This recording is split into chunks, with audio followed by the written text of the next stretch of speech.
commencer par l'appel des conseillers municipaux et des élus. Alors, Fabrice Poussardel, je suis là. André Laloze. Présent. Pierre Bertrand. Présent. Marie-Isabelle Verdu est absente. Représentée par l'hygiène et et Philippe Grégoire. Présent. Et Sandra Pauman est absente. représentée par Philippe Grégoire. Et Jean-Michel Moreau est absent, je crois. Il est représenté par Frédéric. Béatrice Michel, Gilles Durand, Corinne de Kayser, Frédéric Bois est absent, me semble-t-il. Frédéric Blanc est représenté par Gilles Durand. D'accord, merci. Cathy Gêne, absent. D'accord. Philippe Mioche, absent. Fadel Manisco, présent. Parfait. Mireille Je mets en l'air. voilà. Voilà, Christine c'est la paix. Brochet, Présente. Gérard Morfin. Christine Gendron est absente. Béatrice Berenguer Elle va arriver avec un petit peu de retard. arrive un peu trop tard. Frédéric Orsini, présent. Gilbert Bougie, Présent. Gisèle Spesiani, Représenté par Gilbert Bougie. Stéphane Depeau et Karine Medina. Impeccable. Ouais. Alors, maintenant que le quorum est bien atteint, on va pouvoir les pouvoirs, ça c'est bon. Donc je déclare la séance ouverte et on va essayer de trouver une âme charitable qui voudrait bien nous faire secrétaire de séance. Ne vous bousculez pas, mais s'il y en a un, je pense que tout le monde sera tellement content qu'il sera élu à l'unanimité. Je me défonce. Super Christine, on peut l'appeler Super Christine. Et donc Christine Brochet, et on va voter pour Christine Brochet, qui est contre, qui s'abstient.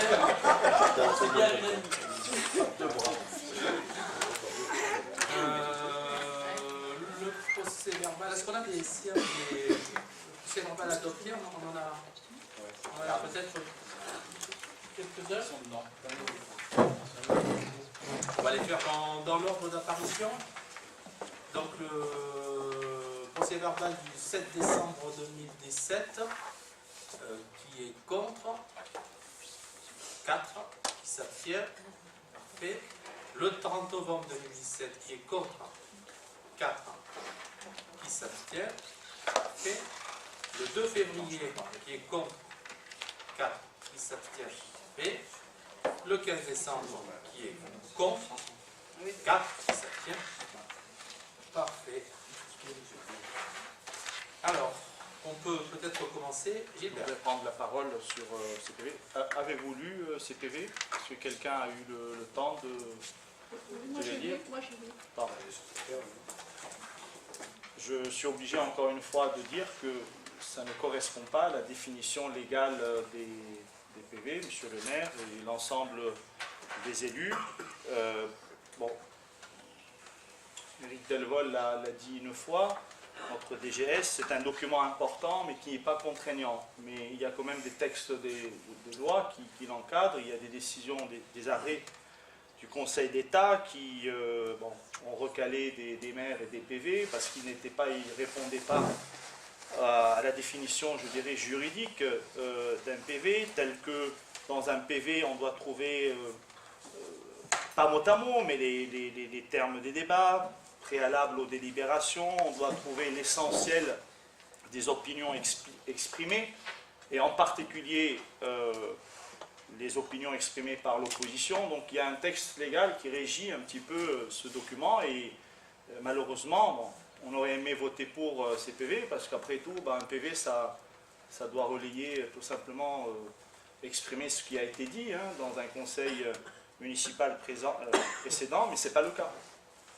C'est pas le cas. Donc j'attire votre attention, encore une fois, monsieur le maire, sur ce problème, et j'aimerais quand même que l'on parvienne à rédiger des PV qui soient dignes de ce nom, tel que le rappelle l'article L 21 21 23 de notre code, voilà. Et si cela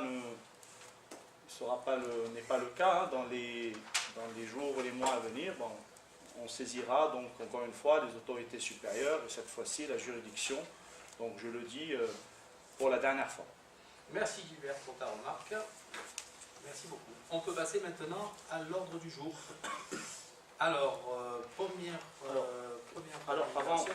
puisque vous n'avez pas voulu répondre à ce que je viens de dire, avant donc le début de ce conseil, j'avais donc une prise de parole à demander, comme chaque fois.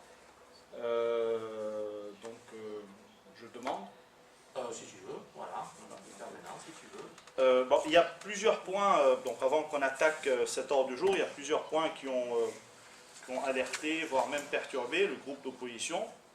Bon, je vais les énumérer. Alors, ces points nous inquiètent parce qu'elles sont, pour nous, le reflet d'une désorganisation de notre structure. On a l'impression de l'extérieur qu'on ne vit pas dans une organisation, mais bien dans une désorganisation. Bon, je vais énumérer pas mal d'exemples. Première chose, les convocations au conseil municipal. Bon, on reçoit un mail assez tôt, je dirais vers 16h, 17h.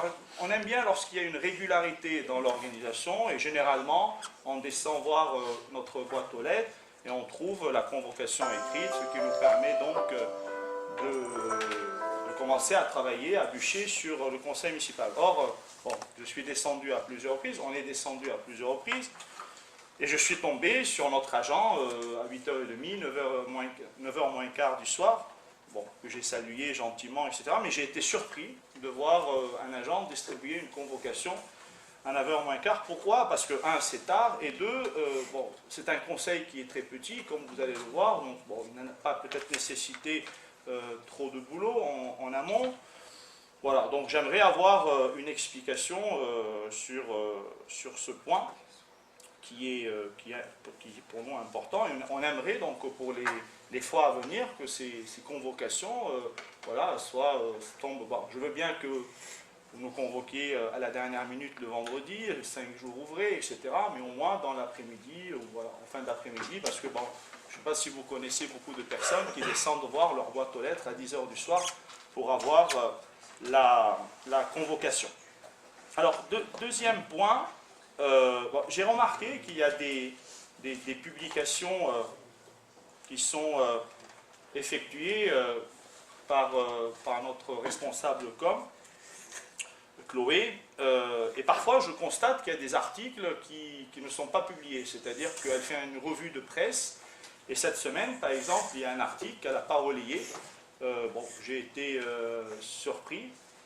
Comment on choisit les articles qu'on relaie aux élus? Est-ce qu'il y a un critère de choix?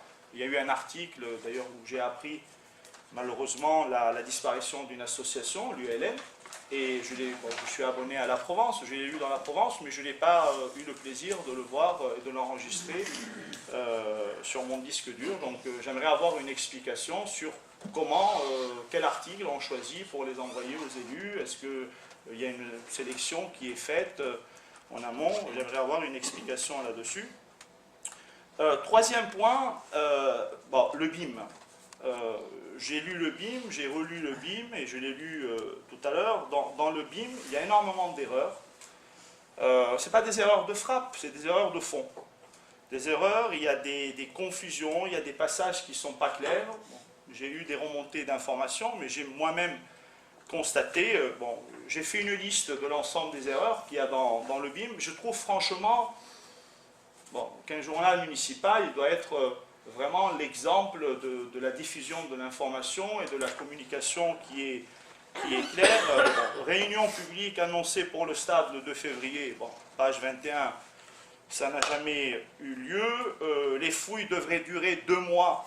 On ne sait pas quand est-ce que les fouilles vont commencer. Les inondations de Mérargues en 97, bon, les inondations de Mérargues, c'est entre le 22/9/93 et 24/9/93.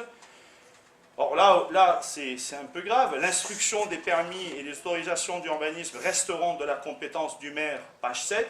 Bon, je ne comprends pas pourquoi vous nous avez fait voter une convention avec la métropole où on s'engage à payer 100 €, 120 € ou 80 € toutes les fois où ils nous instruisent des permis. Et nous avions débattu de ce point, on a voulu avoir des informations. Vous avez dit, bon, il faut impérativement que ça soit transféré à la métropole, et là dans le BIM vous dites à la population que c'est le maire qui le fait. Alors pire encore, les travaux Grand Valat, Frédéric Mistral.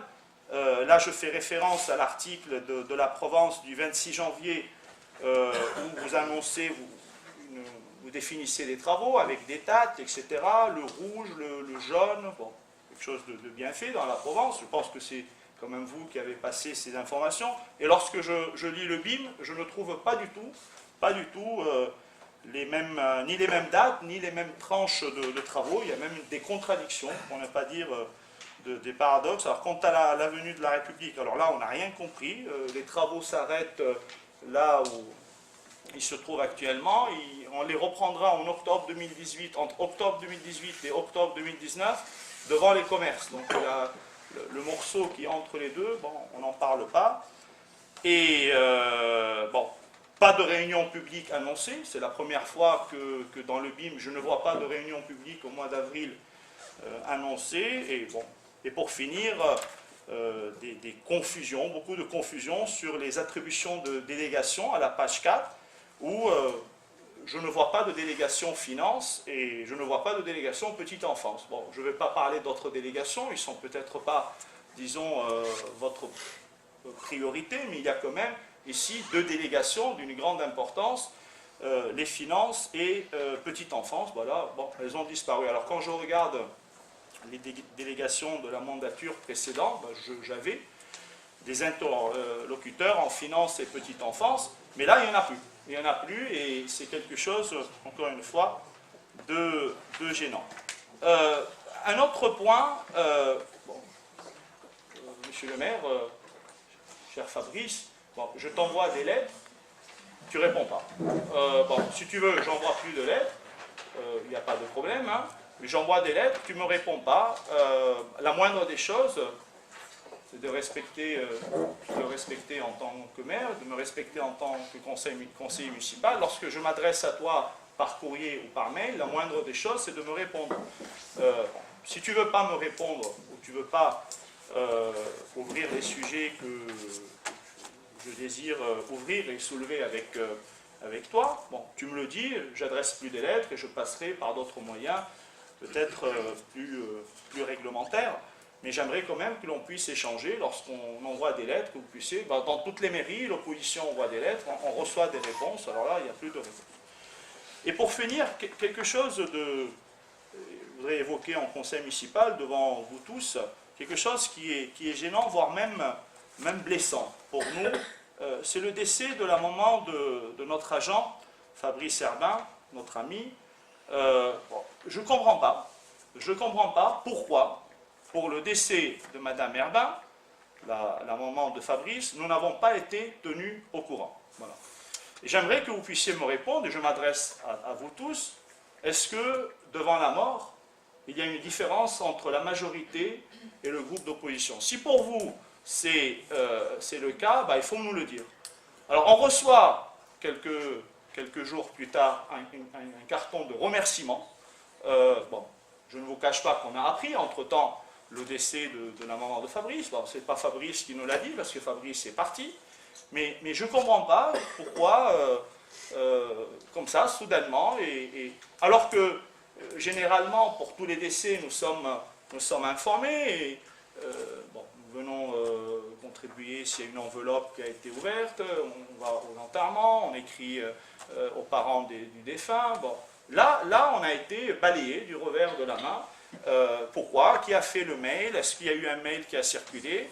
Et j'aimerais avoir franchement une explication qui soit très claire sur ce sujet, parce qu'encore une fois, ça dépasse le caractère administratif du conseil municipal ou politique, etc. Là, c'est vraiment un sujet humain. Voilà. Et pour nous, c'est blessant que l'institution dans laquelle on siège depuis 4 ans ne nous informe pas du décès de la maman d'un de nos agents. Voilà. Je vous remercie de m'avoir écouté. Très bien. Alors, en ce qui concerne le premier point, tu évoquais le point de la convocation. Normalement, vous êtes les seuls, les 4, à recevoir le conseil municipal, normalement en mail et en papier tiré.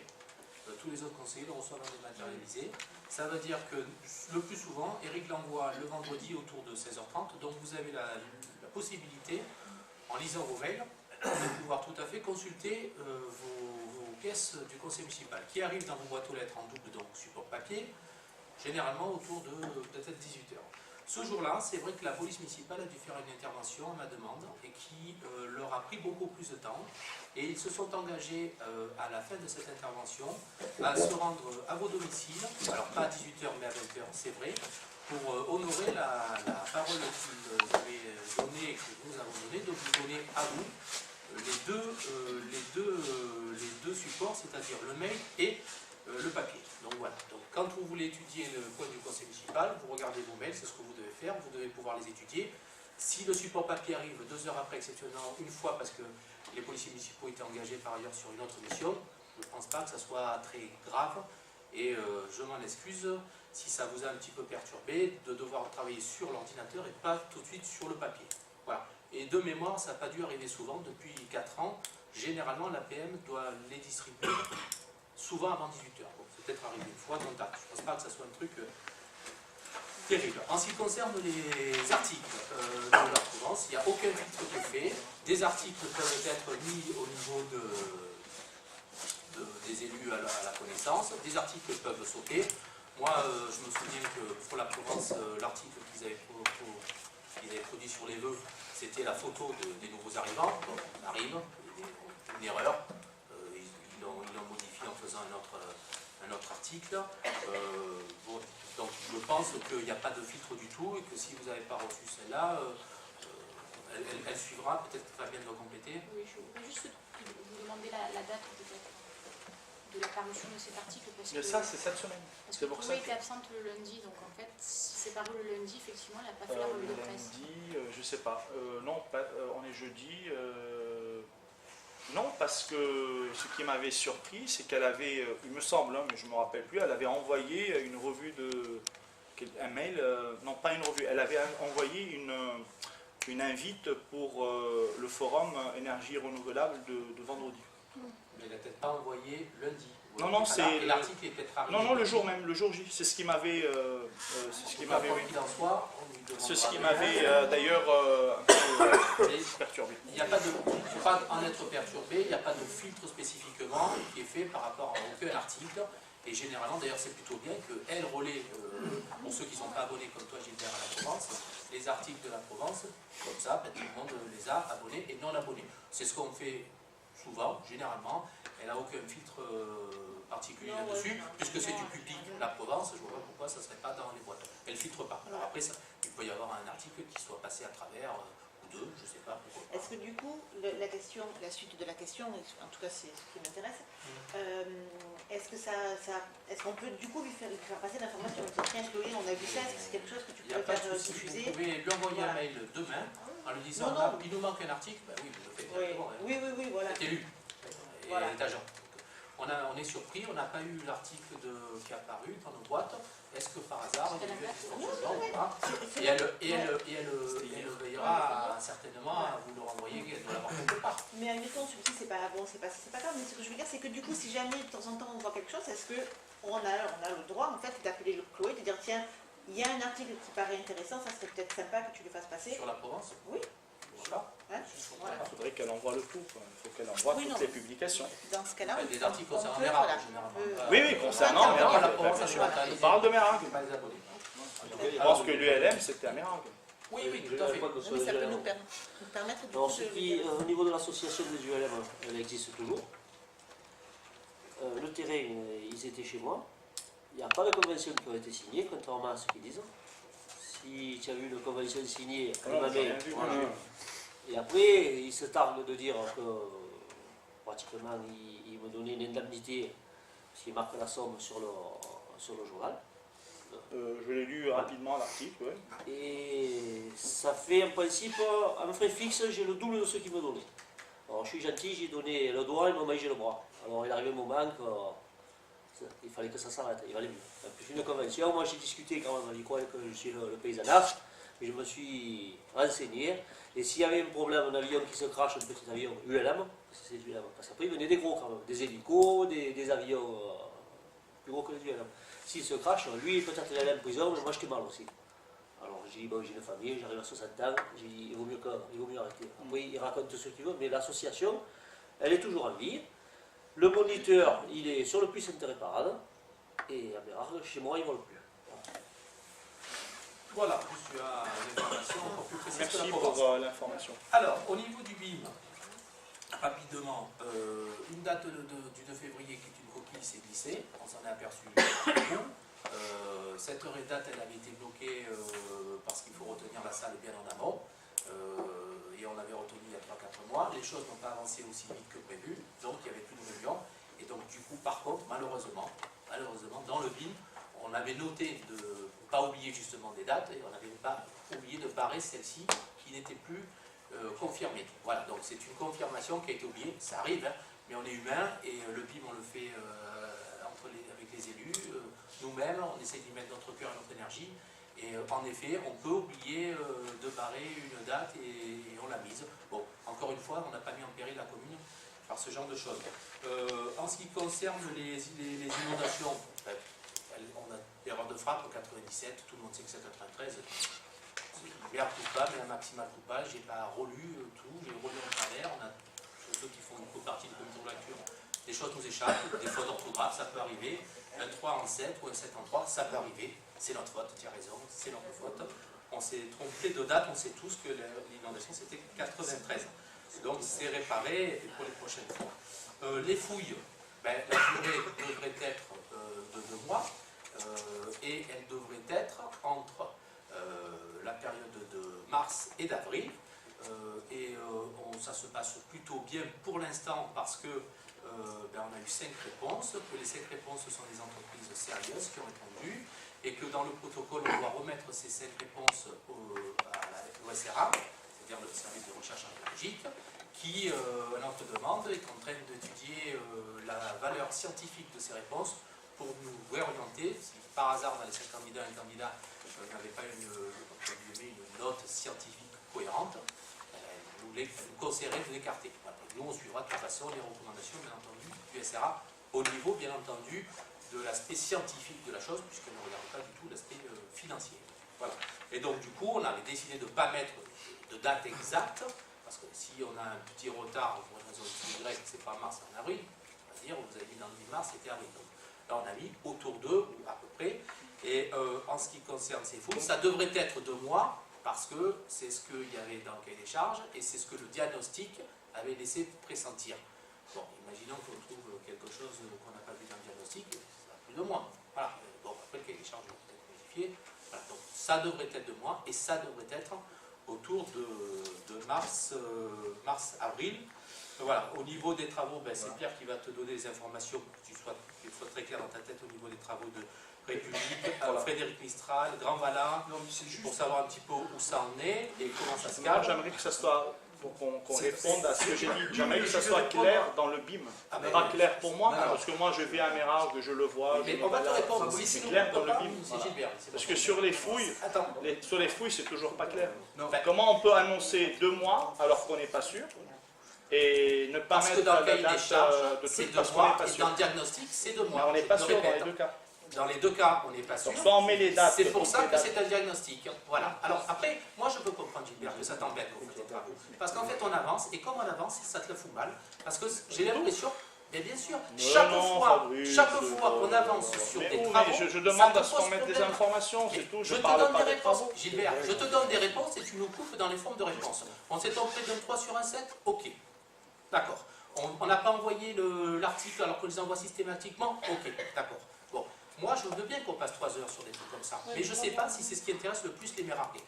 Maintenant, puisque tu mets le spot sur ces genres de points, on te répond avec plaisir, on le fait. Mais ne nous interromps pas et on ira jusqu'au bout. Voilà. J'ai levé la main pour S'il te reprendre plaît. la parole. Non, mais tu ne l'as pas eu. Et tu l'as pas eu. Voilà, je la reprendrai à la fin. Moi, Gilbert, je vais juste répondre sur ta remarque que j'avais notée donc, sur la République. Dans le dernier BIM que j'ai sous les yeux, en aucun cas il est fait allusion donc, au phasage 1, 2, 3, 4. Il est simplement stipulé le tronçon de la phase 1 qui est en cours de réalisation, et je l'ai sous les yeux. On annonce des fins de travaux février 2018, ce qui va être le cas, et on souligne le financement de cette opération, et on stipule également que jusqu'à la fin du chantier, c'est-à-dire à la fin février, l'arrêt de bus près de Ville ne sera pas desservi. Donc, là, tu faisais une remarque qui, pour moi, n'est pas justifiée dans ce BIM-là, puisqu'en aucun cas, on a dit qu'on prioriserait soit la deuxième phase qui serait de la montée du château jusqu'au monument aux morts, ou celle qui serait du monument aux morts jusqu'au carrefour Cour des Alpes, Couronne, en face le bar et la pharmacie. Donc voilà, sur cette remarque-là, pour moi, elle est erronée, puisque ce n'est pas ce qui a marqué dans le BIM. Donc, je me permets de te répondre. Je n'ai jamais parlé du BIM en ce qui concerne l'avenue de la République, mais j'ai parlé de l'article dans la Provence du vendredi 26 janvier. Écoutez mes questions avant de répondre. Parce que si vous n'écoutez pas les questions, vous ne pouvez pas répondre. Vous allez répondre toujours à côté de... On verra si tu l'associes au BIM. Tu as dit on ne comprend plus rien, y compris dans le BIM. Non, on verra, c'est enregistré. Je voudrais intervenir. Donc je peux finir Oui, mon non, intervention. mais d'abord, parce que j'ai effectivement noté, quand vous avez parlé du BIM, vous avez marqué aussi les travaux concernant la République. Je l'ai noté. Frédéric Mistral et Et Bala. la République. Et non, Frédéric Mistral et Bala, les dates ne correspondent pas. Plus Et la République. dans l'article, encore une fois, du vendredi 26 janvier, tu le regarderas, je l'ai, si tu veux, je te J'ai le passe. entendu le journal, je t'ai répondu pour le BIM. Donc, j'ai quand même soulevé une question. La Provence, elle fait un beau truc avec des couleurs, c'est très clair, etc. Qui donne les informations? Alors, les informations, je vais te répondre également. Les informations, c'est la commune au travers du service métropole en collaboration avec la commune et l'entreprise qui a été concernée par ces travaux. Et il faut savoir, Gilbert, que rien n'est figé. Quand on a fait l'article dans la Provence, on nous demande d'anticiper. Tu nous as reproché parfois, ah mais on est au courant au dernier moment. Donc on a dit on fera des efforts, on anticipera. Et j'avais souligné à l'époque, effectivement, on peut être tributaire d'une part de la météo, d'autre part, sûrement des intempéries, d'autre part des conditions par rapport à certains fils de l'eau que nous avons sur le chantier au niveau des réseaux ou autres. Et voilà, des petits problèmes de ce style-là. Et on s'adapte, et effectivement, on a fait la correction, on a dans le BIM spécifié exactement ce qu'il allait se passer, et si tu lis bien aussi le BIM, alors on essaye de faire des efforts d'anticiper dans tous les domaines, et justement pour pas qu'il y ait de soucis, dans le dernier BIM, si tu as bien lu, on notifie en rouge, si des intempéries survenaient, vous seriez rapidement informés des modifications des dates concernant les déviations qui sont à ce jour programmées. Donc effectivement, on n'est pas parfait on ne peut pas commander la météo, on ne peut pas commander les imprévus. Et à ce titre-là, il y a des petites modifications et on essaye d'anticiper. Alors quand il y a des rectificatifs, on essaye aussi de les faire soit par le tableau numérique, soit par le BIM. Voilà. Est-ce que la Provence annonce des dates qui sont vraies ou des dates qui sont fausses ou des dates qui sont... C'est ça que vous voulez savoir. Donc vous approuvez ce qui a été dit dans... Quand on les a mis, elles étaient à l'ordre du jour. Après, il y a un service de car aussi à respecter. On a des consignes de la métropole pour les bus par rapport à certains transits. Et effectivement, il y a des modifications. Donc moi, je trouve que, ta remarque, on essaye d'y répondre. Mais quand tu dis que tu n'as pas parlé du BIM, c'est faux. Voilà. Bien sûr que j'ai parlé du BIM, mais pas pour la République. Donc, Moi, je te réponds. Pour République, nous avons des travaux qui ont démarré à fin 2017, qui sont quasiment terminés puisque les bordures pierres ont été posées, les places ont été créées, le mur a été bâti, et on va attaquer les bétons désactivés. On devrait terminer dans 15 jours, je pense, et on a terminé aussi le tapis avec le plateau traversant. À partir de là, je pense que les bétons désactivés qui vont être livrés par Eurodia le seront en même temps que les bétons désactivés que l'on met pour finir la date devant la poste. On a enfin reçu les pierres qui devraient être mises en place par le marbrier et l'entreprise au niveau de la place de la poste, et ces mêmes bétons désactivés devraient être aussi posés au niveau de Frédéric Mistral. Là, on est dans les temps, il y aura un arrêt du chantier, et de février à octobre, on ne travaille que sur Frédéric Mistral Gambala, dans la mesure où on ne veut pas couper toutes les voies en même temps, c'est déjà compliqué. Vous savez qu'on fait des gros travaux d'extension de réseau au niveau du chemin et de Poudre-Rousse. Donc pour l'instant, on est à peu près dans les délais annoncés. Pour Frédéric Mistral, on devrait libérer l'espace dans le mois de mars. Normalement, on est à peu près dans le fin mars, début avril. On est d'à peu près dans le délai. Et donc du coup, on attaquera la partie qui va du rond-point du Grand Vala jusqu'au rond-point de Stéphane de Pau. Voilà. Donc ça, on est à peu près dans les délais. Ça ne vaut pas non. Voilà, c'est le panneau, on l'a animé. Et donc du coup, on ira jusque chez toi, et bien entendu, on sera aussi pas loin de chez toi, on s'arrête un peu devant, tu as raison. Voilà. Bon, ensuite, en ce qui concerne les instructions, bon, on a un service instructeur qui est pour l'instant un service externalisé, et les instructions, elles se fait en relation avec toujours la commune et de mémoire, parce que les permis sont toujours signés par l'adjointe à l'urbanisme, voilà, de Mérargues, et voilà. Donc, par contre, l'instruction elle-même, les techniciens ne sont plus le département depuis longtemps, et c'est un service de la métropole à qui on a délégué ça et que l'on paie. Voilà. C'est pas ce qui est écrit dans le bill. Alors, il ne faut pas confondre instruction et service instructeur. Voilà, c'est pas la même chose, c'est ce qu'on voulait dire. Alors peut-être que la phrase n'est pas bien tournée dans la Bible, simplement l'instruction c'est une chose et le service instructeur c'en est une autre. Voilà. Ensuite, en ce qui concerne les courriers, la dernière lettre, je l'ai signée ce matin, tu avais une question je crois sur la médiathèque, et je te répondais que dans la médiathèque on avait une entreprise de peinture, donc tu pourras lire le courrier, et que cette entreprise de peinture nous a fait défaut, donc on a utilisé les procédures classiques en vigueur en l'appelant, le chien, lui fait envoyer un courrier en lui disant qu'elle n'a pas fini son travail, dont acte, on a une retenue de garantie, je crois, qu'on ne va pas lui donner, et on va faire les travaux nous-mêmes et se payer sur cette retenue de garantie. C'est comme ça qu'on procède, et on a décidé de faire ça. Et en attendant, il ne nous semblait pas de bon ton de ne pas lui demander de faire ce pourquoi elle s'était engagée. Elle ne le fait pas, elle n'a pas eu l'argent, on va le faire nous, et on ne lui donnera pas l'argent. Voilà. Le décès de Madame Herbin, c'est ça, je pense que ça s'appelle aussi Madame Herbin. Voilà. Il n'y a pas de choix, il n'y a pas de volonté d'écarter qui que ce soit. La preuve en est, c'est que vous recevez le carton de remerciement. Et bon, je pense que ça s'est fait de façon un petit peu soudaine, précipitée. Je sais que Fabrice, moi je l'ai appris alors qu'il était déjà parti. Il est parti en urgence alors qu'il venait de l'avoir il y a quelques semaines avant. Il a dû aller chercher ses... Non mais pourquoi vous m'avez pas dit que madame... Non, mais Il réponds à ma question. Je ne veux pas me dire ce que tu as fait avec Fabrice. Dis-moi pourquoi tu ne m'as pas dit que madame Herbin est décédée. Je te parle d'un caractère d'urgence qui fait que, dans les faits, raconte pas ta vie. vous avez été Dis-nous écarté. pourquoi on n'a pas été informé. Je te parle d'un caractère d'urgence qui fait que vous n'avez pas eu peut-être le J'ai même... toujours pas su pourquoi on n'a pas été informé. Je ne le sais pas, c'est pas moi qui ai envoyé les Eh mails. ben, Je ne le sais pas, c'est pas moi qui ai envoyé les mails. Mais pourquoi pour les autres décès, on le sait, pour ce décès, on l'a pas su. Ce qui prouve bien que personne n'est parfait et que quelquefois... Il y a trop d'erreurs. C'est bien pour ça que je parle de désorganisation et pas d'organisation. Il y a trop Je d'erreurs. pense qu'on peut passer à l'ordre du jour et on va pouvoir aborder les questions. Mireille. Je voulais juste dire que moi aussi, je n'ai pas lu, je crois, ce mail de... Raison de plus.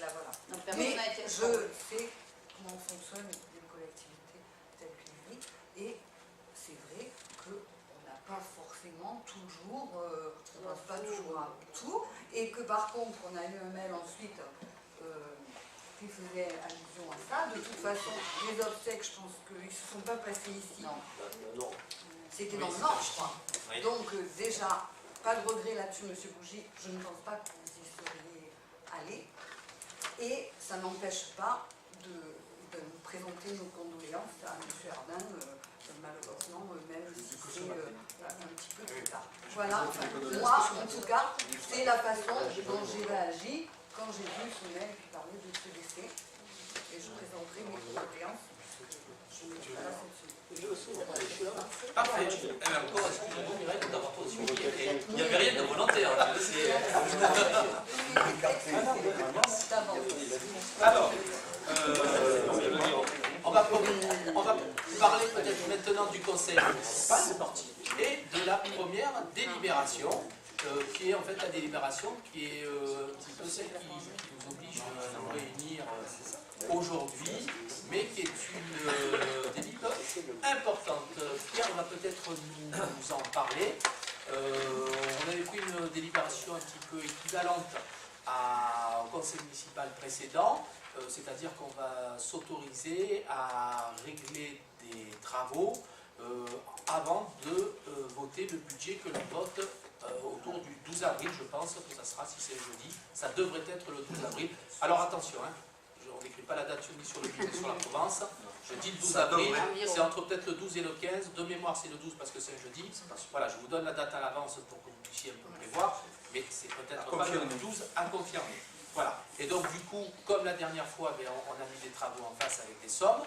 Bien entendu, on a quand même vérifié cette fois-ci qu'on ne se trompe pas dans les additions, puisque Gilbert nous avait fait remontrer, à juste titre, qu'il y avait une erreur dans l'addition du tableau du conseil municipal de janvier. Donc, j'espère que cette fois-ci, on n'a pas de coquille. Et Pierre va vous faire un petit peu rapidement la présentation de ces quelques travaux pour que vous puissiez en prendre connaissance. Et puis, si par ailleurs vous avez des questions spécifiques, on y répondra du mieux que nous pouvons, bien volontiers. Pierre, voilà. Bon, comme vous disait Fabrice, vous voyez en préambule notifié donc, la dépense globale. Je vais brosser un petit peu tous les articles sur lesquels j'ai travaillé avec Karine Maria, notre comptable. Voilà, donc le montant global sera de 80 150,38 €.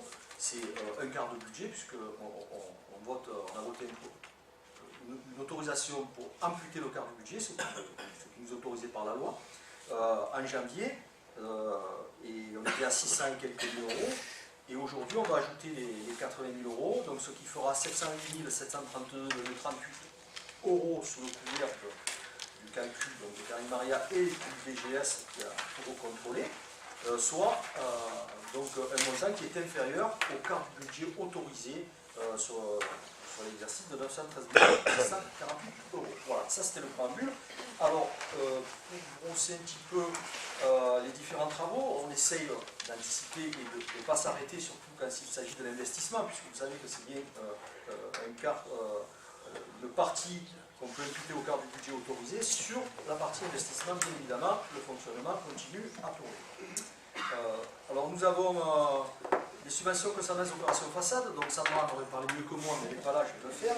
Donc là, vous avez le montant, il y a même le nom de la personne qui a fait sa demande, et aujourd'hui, la commune doit, au titre de la participation, bien évidemment, avoir une somme à côté de cette demande-là.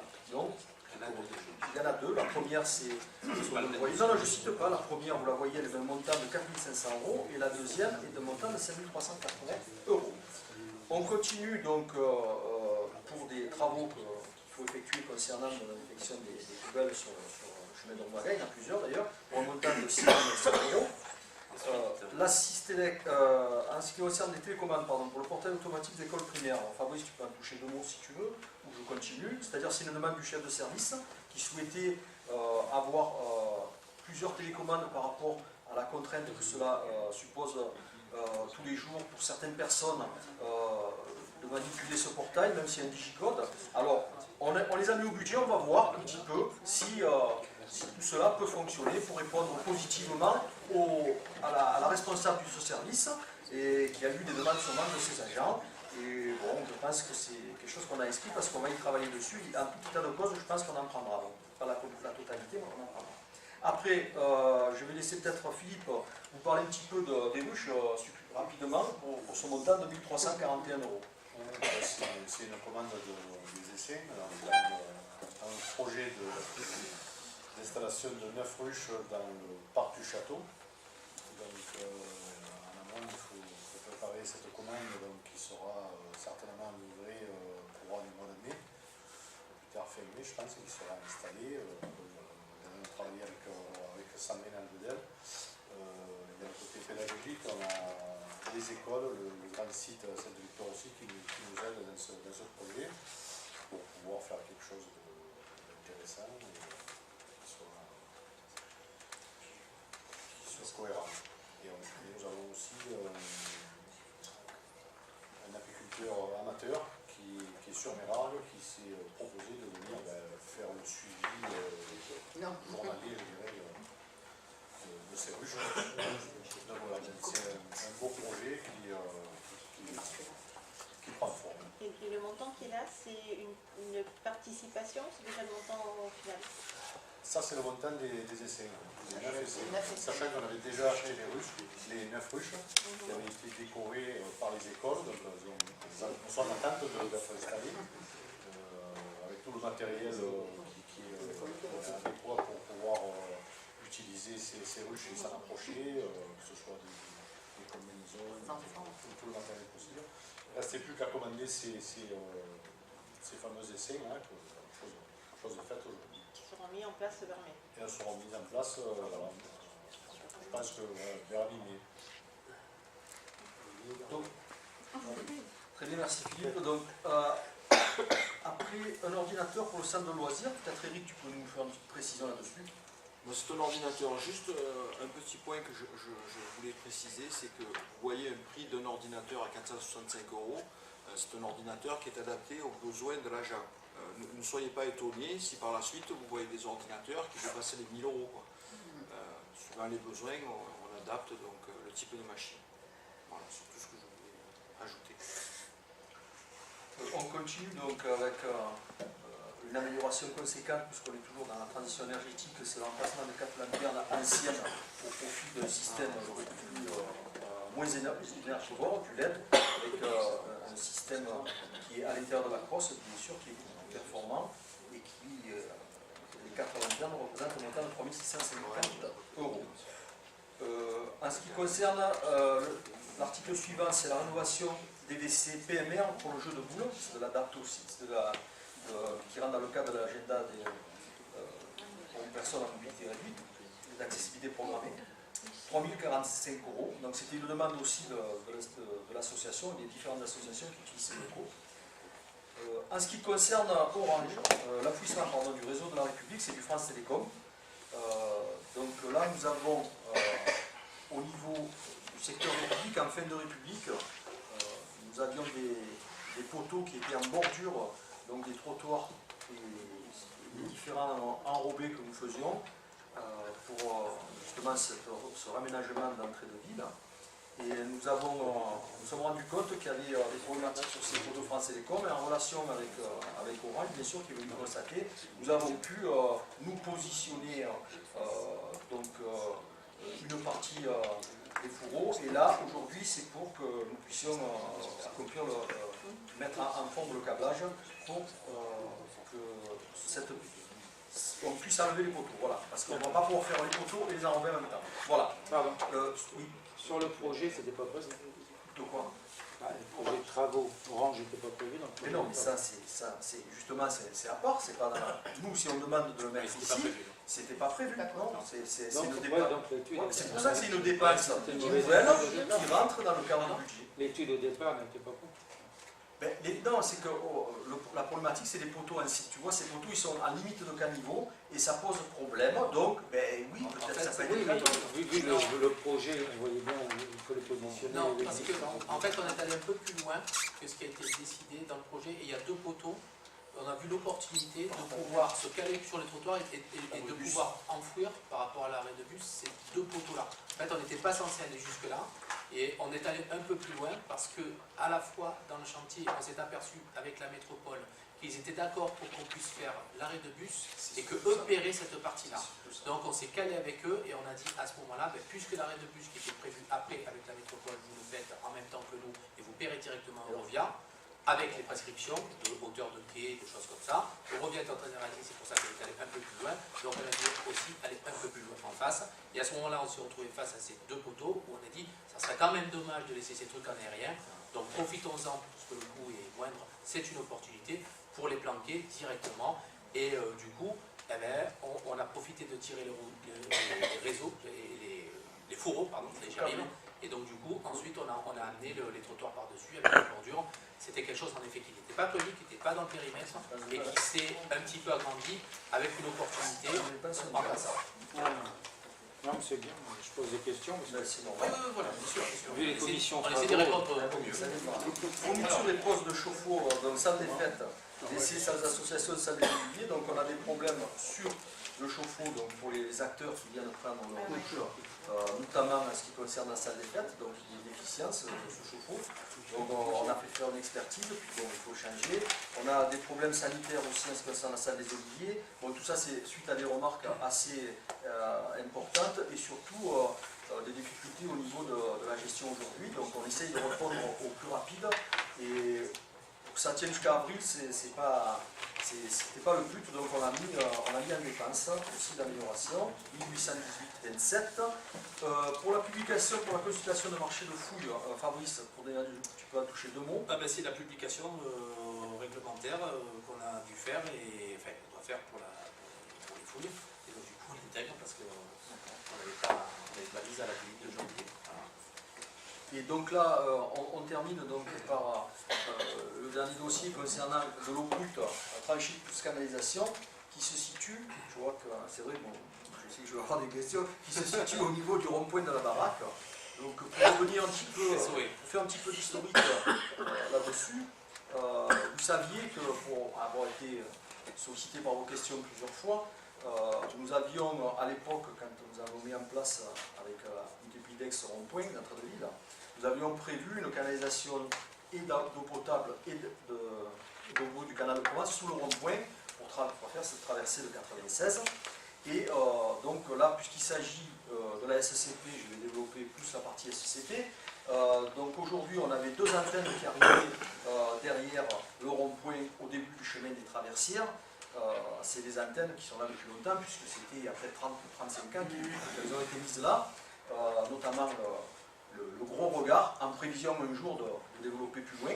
Ça s'était arrêté là. Il y a une antenne qui arrive, donc les 2 antennes arrivent de Saint-Canadé, mais elles n'ont pas le même parcours, puisqu'il y en a une qui passe au niveau de la RD 556 et qui remonte en direction de Point 10, hein, pour après s'orienter vers le quartier des Baudes. Ça a été un piquage sur cette antenne-là et un renforcement qui a été fait à l'époque. Et la deuxième, elle se situe à peu près au niveau de Terre Longue et elle traverse à peu près après l'ancien restaurant de Fombelle sur la RD 556 en milieu, à peu près à 1 km en amont dans le sens Venelle-Pertuis, en amont du restaurant d'Espignan, le relais.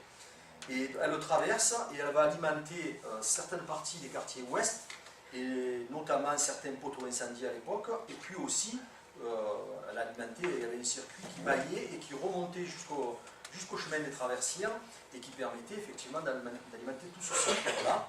Et aujourd'hui, il y a 2 raisons à cela. On essaye de mettre ces 50 000 € en dépenses nouvelles. Pourquoi? Parce que nous avons rencontré la SCP, les techniciens ainsi que leur direction, et bien sûr on a évoqué cette deuxième alimentation en eau du village. Et aujourd'hui, pour rassurer, enfin, il y avait eu des questions à l'époque de Gilbert, c'est vrai qu'on est en capacité, entre guillemets, sur l'autorisation du préfet, de pouvoir alimenter le village avec une station mobile de potabilisation qu'on mettrait aux 2 regards, sauf qu'aujourd'hui, Mérargues, pour être précis au niveau technique, on utilise 7 litres seconde, hein, il nous faut 7 litres, être en capacité d'utiliser 7 litres seconde journellement. Et en période d'été, sur une grosse demande, puisqu'il y a des piscines, des arrosages, etc., on passe à 19 litres seconde. Entre 18, on passe à 17 litres seconde, parce que 17 secondes, c'est la capacité d'un poteau incendie. Et là, c'est quand on cumule l'été, c'est-à-dire les 2 ou 3 mois, à partir de fin juin, juillet, août, on arrive à pratiquement 18 litres seconde passés entre 18 et 19. Et ils nous ont spécifié que, d'une part, pour les préconisations de l'ARS, de l'Agence régionale de la santé, dans quelques années, c'est-à-dire d'ici même à court terme, ils vont nous demander d'avoir une source de potabilisation permanente, pas mobile. Donc à ce titre-là, ils nous ont dit, voyez, vous avez une canalisation qui passe là, vous faites des travaux à côté. Donc effectivement, vous êtes en charge aujourd'hui d'alimenter ce secteur-là, et surtout en charge, sur demande du préfet, de pouvoir donner un débit nécessaire en cas d'une pénurie. Alors je lui ai répondu nécessaire, on l'a, parce que effectivement, si demain on devait avoir des gros problèmes et qu'on trouve une pollution qu'on soit dans la période d'été, ben le préfet demanderait quand même à tous les utilisateurs de prendre de l'eau pour la piscine, de l'eau pour les jardins, et donc c'est pour ça que je répondais qu'on était en capacité, malgré une pénurie d'eau, un problème de pollution de la société dehors, on serait en capacité de fournir avec une station mobile de potabilisation, de réinjecter de l'eau potable dans le circuit pour Mérargues, sauf qu'il y aurait des préconisations du préfet en disant que messieurs, dames, vous n'arrosez plus, la piscine on ne remplit plus, etc. Donc, ceci étant, on a préféré leur dire, écoutez, nous, puisqu'on a des travaux, c'est peut-être le moment de redilater cette canalisation en la changeant, et au lieu d'avoir une canalisation qui n'aurait pas un débit maximal, je dirais, on va mettre une canalisation de 150 sur une surlargeur qu'on possédera, puisqu'aujourd'hui on doit faire le maillage de l'ALP sans la voter dans la convention de gestion, puisque ça c'est une dépense sur RAR, vous l'avez voté la dernière fois. Donc aujourd'hui, il nous semblait opportun de faire ces travaux-là à un coût qui sera entre 40 et 50 000 euros. Et cette opération devrait se faire assez rapidement, c'est pour ça qu'on le met dans une dépense nouvelle et on le met au quart du budget, puisque c'est un budget, je vous rappelle que l'eau brute, c'est un budget qui rentre dans la 14 et non dans des budgets annexes, je le précise, et effectivement, ce serait une bonne chose de pouvoir faire ça, et nous avons décidé de le faire et de le présenter donc dans une dépense nouvelle, en collaboration bien sûr avec la Société Canal Provence qui va surveiller quand même nos travaux. Voilà, j'en ai terminé. Parfait. Est-ce que vous avez des questions sur ces travaux? Gilbert. À vous entendre, bon, on a l'impression qu'entre le 11 janvier 2018 et le 15 février 2018, en un mois, soudainement, comme ça, des travaux sont apparus, sont nés. Bon, c'est bien beau hein, de raconter ça, mais bon, on n'y croit pas. On n'y croit pas une seconde. Ça, c'est un. Tu me laisses parler? Mais oui, mais voilà. tu dis toujours Deux, bah, j'ai jamais dit que... Si tu non, je ne crois pas une seconde que les deux opérations en façade sont nées entre le 11 janvier, on peut aller voir les personnes, bon je les connais, et vous savez très bien que je les connais, entre le 11 janvier et le 15 février. Bon. Vous avez fait une délibération, ça fait 4 ans qu'on est élu, c'est la première fois qu'on fait 2 délibérations sur l'autorisation donnée au maire d'engager, de liquider, de mandater. Qu'est-ce que ça veut dire? Ça veut dire que vous avez mal fait votre boulot. Voilà. Vous avez mal fait votre boulot, vous avez mal estimé les choses, et je vous ai déjà alerté. Le 11 janvier, alors je ne sais toujours pas qui est le responsable ou la responsable des finances, puisqu'on ne m'a pas répondu, on n'a pas répondu à toutes mes questions, mais je vous ai déjà alerté sur ce sujet. J'ai dit que le 11 janvier, c'était peut-être une date trop proche, trop loin peut-être, trop proche du début de l'année et trop loin du vote du budget. Vous m'avez dit, bon, en dehors de l'erreur de 200 000 qui était flagrante et que personne n'avait vue, vous dites, il n'y a pas de problème, c'est bon, on sait ce qu'il faut. Le 11 janvier, on a voté 600 et quelques mille, 400 au début plus les 200 000 d'erreurs, 600 et quelques, il n'y aura pas de problème. Et là, on voit une deuxième délibération apparaître qui montre encore une fois cette désorganisation, cette gestion très approximative, cette gestion de court terme, vous gérez avec des successions de court terme. Lorsque je vous entends dire on a vu un poteau, etc., vous êtes en train de faire l'avenue principale d'un village, c'est la route principale et vous êtes dans l'approximative. Vous voyez, on s'est rendu compte qu'on peut peut-être mettre un cap. C'est pas comme ça. C'est pas comme ça qu'on travaille. C'est pas comme ça. Et cette délibération montre encore une fois non seulement l'erreur par rapport au 11 janvier, mais l'erreur par rapport à votre budget initial de l'année dernière. Et chaque année, je vous le dis, et on vous dit, faites des commissions, faites-nous participer aux commissions. Quel est le montant des RAR? Ils sont passés où? Est-ce qu'ils ont été bien ciblés? Que ce soit en dépenses, en investissement? Aucune information. Je veux dire, avant d'engager comme ça des dépenses, est-ce que vous avez... Mais je sais que... Mais c'est encore pire. Parce que vous faites naître des travaux comme ça, du jour au lendemain, et vous ne nous parlez pas de ce qui reste à réaliser. On n'a aucune information. Tu me laisses parler, s'il te plaît? On n'a aucune information sur... Je ne suis pas du tout énervé. Je suis en train de finir... On n'a aucune information sur les dépenses, sur les investissements. Rien. C'est bon, je pense, et le budget que vous allez nous proposer... Il va y avoir un débat d'orientation budgétaire, monsieur Gilles. Bah, encore heureux, voilà, j'espère. Encore heureux. Et à la dernière minute, comme chaque année. À la dernière minute. Mais avancez, tant mieux pour vous. J'ai le droit de parler. Je démontrerai, je le dis devant la caméra, que vos RAR, restes à réaliser de l'an dernier, n'étaient pas sincères. Je vais le démontrer devant la caméra, voilà. Je prends Paris, lorsque vous allez me présenter les comptes administratifs et tout ce qui va avec, je vais vous le démontrer. Et c'est pour ça, c'est parce que vos restes à réaliser n'étaient pas sincères, que vous vous trouvez dans cette situation à faire une deuxième fois une autorisation. Franchement, bon, je me suis amusé à appeler des mairies, des maires, etc. Il y a des maires qui n'ont même pas fait une autorisation, encore une fois, de toucher au quart de... Ils n'ont pas fait, ils n'ont pas besoin. Non, le budget a été carré, ils ont des RRR, ils continuent à dépenser. Il y a des maires qui vont le faire peut-être à la dernière minute, en prévention, si jamais on a besoin de faire, etc.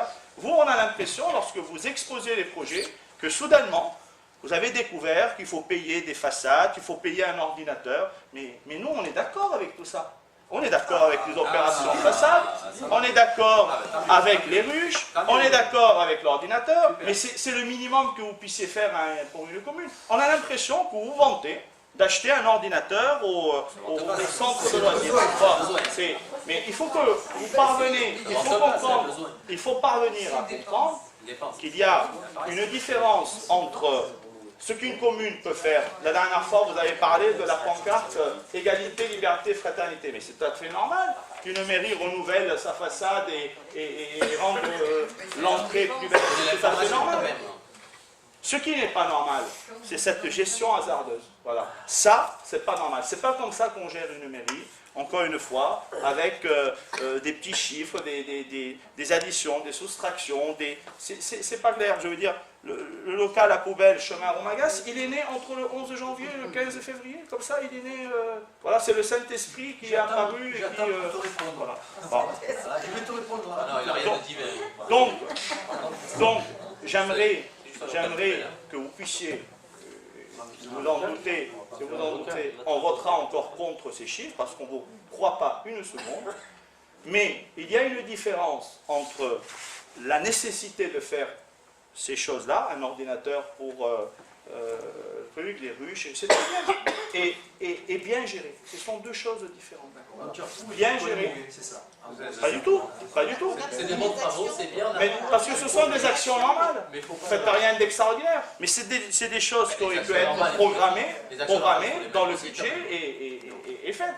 Donc ce que vous êtes en train de faire là, c'est encore une fois de l'approximatif qui va venir affecter la construction, certainement vous êtes dedans, on n'est pas au courant, de votre budget. Et on en parlera la prochaine fois. Il faut les faire. Moi je vais juste te répondre sur ces propos-là. Donc en ce qui concerne tes remarques, il faut savoir que c'est des dépenses d'investissement. Il y a des choses, toi tu dis ça tombe du ciel, c'est un poteau est arrivé, non, c'est faux. Il y a des besoins aujourd'hui qui sont réels et pour être des besoins en investissement et pour être transparent et pour être, comme tu dis, sincère et véritable, puisque tu parles des RAR, je ne vais pas faire le débat des RAR, on en a parlé 1h30 le dernier conseil et on en reparlera, mais moi je ne vais pas faire le débat là-dessus, mais je le connais très bien. Et donc en ce qui concerne ces dépenses sincères et véritables, tu sais très bien qu'on a des recettes qui arrivent tardivement et si on vote le budget principal en avril, c'est justement pour le voter au plus près qu'il soit sincère et véritable par rapport aux recettes, parce que tu parles des dépenses, Gilbert, mais donc il y a un grand financier, il y a aussi des recettes, et si on veut être sincère, il faut attendre un petit peu plus. Et c'est cette raison-là que notre DGS, qui est très respectueux d'un budget sincère et véritable, nous a dit qu'il faut faire comme ça. Et on l'écoute et il a raison. Et donc, effectivement, si on prenait la politique de dire, eh bien écoutez, c'est pas grave, on ne fait que les restes à réaliser, les dépenses nouvelles sur l'investissement en ordinateur, bon ben, on est d'accord, mais comme on est désordonné, on ne le fait pas. Ça doit être prévu dans le budget, mais ça doit être prévu, voilà. C'est le minimum. Vous êtes incapable de prévoir un ordinateur au centre aéré. Écoutez, toi tu n'écoutes pas. C'est ton avis. Vous êtes en train de transformer c'est pas le nôtre, Gilbert, et là-dessus, je pense que tu n'as pas raison. Donc ça, c'est ton point de vue. Ouais, ben moi je respecte ton point de vue parce que tu l'as expliqué, je t'ai écouté, et maintenant, ben moi, j'ai expliqué à mes collègues et à tout le monde notre point de vue, et maintenant on va voter. Juste compléter quand même ce propos. C'est très important cette délibération parce que c'est des dépenses qui sont nécessaires et qu'on estime nous nécessaires pour nos administrés. Il y a deux façons de présenter le budget. Soit on le vote comme le font certaines communes fin décembre, et vous faites un budget principal et après vous votez un budget supplémentaire parce qu'il faut que vous recaliez votre budget, voilà, et à partir de là vous faites de l'hypothèse parce que vous n'avez pas vos taxes d'habitation ou vos taxes de foncières, que vos taux vous allez les apprécier, qu'il faudra y revenir après, voilà. C'est une façon de faire, elle peut être cohérente et elle n'est pas critiquable pour autant, elle a des avantages, disons, et des inconvénients. Soit sur Mérard, et bien pas que Mérard d'ailleurs, on fonctionne depuis des années sur une deuxième méthode, qui un jour peut-être changera et on viendra à la première méthode. Donc nous, la deuxième méthode, c'est qu'on vote un budget en avril. Et là, en avril, généralement, puisque la loi nous autorise, donc c'est la loi qui l'a prévu, hein, avant le 15 avril, je crois, de mémoire, donc on vote un budget. Mais en avril, on a un avantage, c'est que normalement, on a tous ces éléments que nous donne l'État, que nous donne la métropole. On a reçu hier, je crois, notre première somme d'attribution de compensation, la C. On a la possibilité d'avoir nos taux, nos produits, nos recettes, donc on est un peu plus à l'aise. Pour compléter le propos, aujourd'hui on n'a toujours pas reçu, je crois de mémoire, je parle sous l'autorité de notre DGS, le compte de gestion. Donc sans compte de gestion, c'est quand même un peu difficile de faire un budget, dont on sait qu'on va le recevoir, et donc le mois d'avril, les avantages, c'est qu'on a bien plus d'éléments. Ce qui nous permet d'ailleurs, entre avril et décembre, de quasiment plus toucher notre budget et de faire à la marge quelques DM.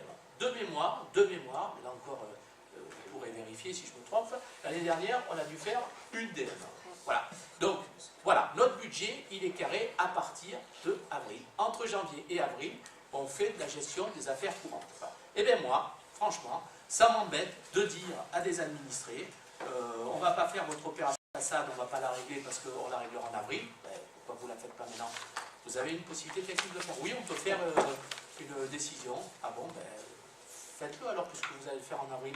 Moi, ça m'embête de dire au centre aéré, au fait, votre ordinateur est en carafe, on ne va pas le changer, vous attendrez avril. Je ne vois pas l'intérêt. Entre-temps, on a fait une réunion avec le grand site entre janvier et février, et cette réunion, elle a abouti au fait qu'ils allaient nous aider à monter notre projet. Des élus se sont battus comme Philippe pour trouver une association qui va gérer. On l'a trouvé, donc on sait qu'on peut aller jusqu'au bout. On a validé ça entre le conseil de janvier et le conseil de ce soir. Sandrine a refait le lien au niveau des écoles, pas plus tard que la semaine dernière, pour expliquer que le projet allait avancer et que les groupes sont intéressés. Et les gens qui vont nous livrer les essais nous expliquent qu'il faut le faire avant la période d'avril. Donc, d'ailleurs, on dit, ben, on a tous les éléments, maintenant on peut le faire. Sauf que ces informations-là, on les a eues à travers des réunions qui ont lieu entre 11 janvier et 15 février. Et je pense qu'en mars, on reprendra aussi, au travers du conseil municipal, des délibérations par rapport aux réunions qui auront été menées, si nécessaire, entre le 15 février et le 15 mars. Voilà, c'est un ensemble de travaux. Bon, on a des lanternes qui ont cassé, on ne va pas laisser les gens dans le noir jusqu'en avril, on va changer les lanternes. On va le voter en avril, autant le voter maintenant et autant le faire. Voilà, on a des enfouissements de réseau à effectuer.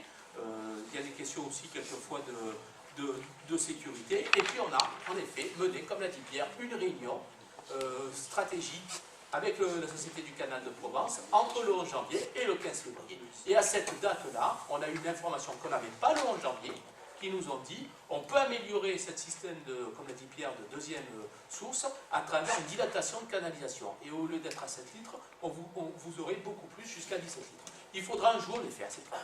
Voilà, prévoyez-le. Ok, d'accord. Et puis dans la conversation, on leur a quand même indiqué que sur le même tracé, puisqu'on avait leur plan, hein, c'est comme ça que ça s'est décidé, sur le même tracé, on était en train de faire un maillage avec la Seine pour améliorer la délivrance d'eau potable dans les quartiers ouest. Voilà. Et là, ils nous ont dit, si vous avez entreprise, si vous avez les tranchées, si vous avez les marchés qui sont passés, je pense qu'on peut diviser par 3 le coût de l'opération. Parce que vous n'aurez pas à y revenir, que vous allez bénéficier d'une entreprise qui est sur place, que vous allez pouvoir faire de la surlargeur et que vous allez avoir à payer que le tuyau. Et nous, parce qu'on n'a pas d'argent et qu'on ne va pas le payer, on s'engage à venir suivre les travaux pour vous pendant cette opération. C'est une opportunité qui nous est apparue intéressante. On ne s'est pas dit on va le faire voter en avril. Pourquoi on ne s'est pas dit de faire voter en avril? Parce qu'en avril, ces travaux qui nous permettent de faire cette tranchée, ils dépendent des conventions de gestion signées sur des budgets d'eau et d'assainissement qui ont déjà été transférés. Donc on s'est engagé à le faire en début d'année. Donc, il nous a semblé pertinent de de mettre ce genre de travaux. Et quand on met 460 € pour des enfants ou quand on met 50 000 € pour un quartier, c'est la même philosophie. C'est parce que c'est l'intérêt général et que c'est le moment. Voilà. Donc on travaille à travers des réunions qui se suivent et qui nous permettent d'améliorer. Et en avril, eh bien, on aura un budget général et on aura peut-être les fouilles déjà réalisées. Donc si on ne s'était pas autorisé les fouilles et nous on les a votées, eh bien, en avril on n'aurait toujours pas pu les faire. Voilà. C'est pour ça qu'à un moment donné, on essaie entre janvier et avril de noter certaines sommes pour pouvoir ne pas perdre du temps et s'autoriser à des dépenses qu'on va effectuer sur le budget qu'on aurait pu effectuer sur le budget d'avril. On gagne 3 ou 4 mois. On essaye d'aller vite et d'être performant. Alors, cette délibération... Le projet d'alimentation d'eau potable des quartiers ouest, la problématique au quartier ouest, c'est une problématique qui a une vingtaine d'années à Mérag. Donc elle n'est pas née maintenant. Donc ce que tu viens de nous raconter, c'est du... Pour moi, c'est quelque chose qui est insignifiant complètement. Ça, c'est une problématique qui est discutée depuis des années à Mérag.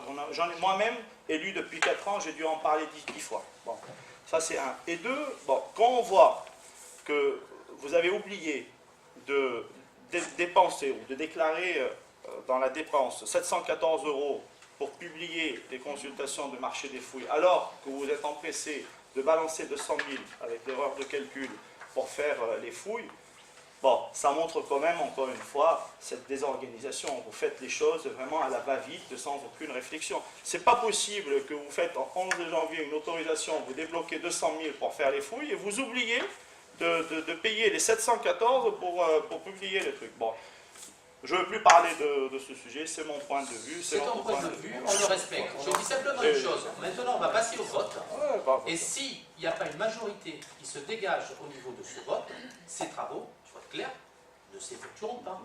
Ça veut dire que le conseil... Je termine, Gilbert. Ça veut dire que le conseil municipal est souverain, et ça veut dire que chacun, autour de cette table, parce que ce n'est pas des béni-bénis, prenne ses responsabilités, prenne leurs responsabilités. Si tu es contre ces projets, c'est ton problème. Je suis tu pas peux contre d'ailleurs... les projets. Eh bien alors je pense que tu t'abstiendras sur cette Non, déclaration, je voterai parce que contre. justement ça te permet de dire, c'est pas la méthode qui est bonne, mais le fond est bon. Si tu votes contre, ben, c'est que tu es contre le projet. Si tu t'abstiens, ça veut dire que les projets sont bien, mais la méthode n'est pas bonne. Et tu peux nous sanctionner en t'abstenant. On verra ce que tu votes. Qui est contre? Qui s'abstient? Le reste, les libérations. J'attends pas de recevoir des leçons de ta part, Fabrice. C'est pas une leçon. C'est pas une leçon. Moi, je donne des leçons à personne. Je donne des leçons à personne. Très mal placé pour me donner des leçons. Je donne des leçons à personne. Non, ne me donne pas de leçons. Je te répète, je donne des leçons à personne. Après, que ça t'énerve et que ça te fasse perdre ton vous votez comme vous voulez et on vote comme on veut. Mais je comprends bien, voilà. C'est ce qu'on fait. Donc, je n'ai pas besoin d'avoir de leçons. Je n'ai pas donné de leçons, Gilbert. Je t'ai dit qu'en toute logique, comme le fond ne te correspondait, mais que la forme ne te correspondait pas, tu pouvais nous sanctionner sur la forme de la délibération en t'abstenant, mais pas sur le fond, en encourageant ce genre de travaux. Tu nous dis je suis pour, mais je vote contre. Donc je relève simplement quelque chose qui ne me semble pas logique. Vous tu as êtes le droit 23. de ne pas être d'accord avec moi, mais moi j'ai le droit aussi d'exprimer mon idée. Je trouve que tu n'es pas logique. Voilà. Après c'est mon problème. Mais si tu comptes sur notre majorité pour faire passer les projets que tu trouves bien mais que tu ne veux pas voter, ça veut dire que tu n'as pas de besoin de moi. C'est mon avis, je le pense. Vous êtes 23. Faites. Voilà. Alors, délibération numéro 2, reconduction du dispositif dit contrat d'engagement éducatif, création de 6 postes. Chaque année, on vote cette délibération pour créer les 6 postes qui nous serviront à faire fonctionner notre centre aéré. Cette délibération, le texte est quasiment la même que celui de l'année dernière. Je vous propose d'adopter donc cette délibération qui nous permettra de faire fonctionner notre centre aéré.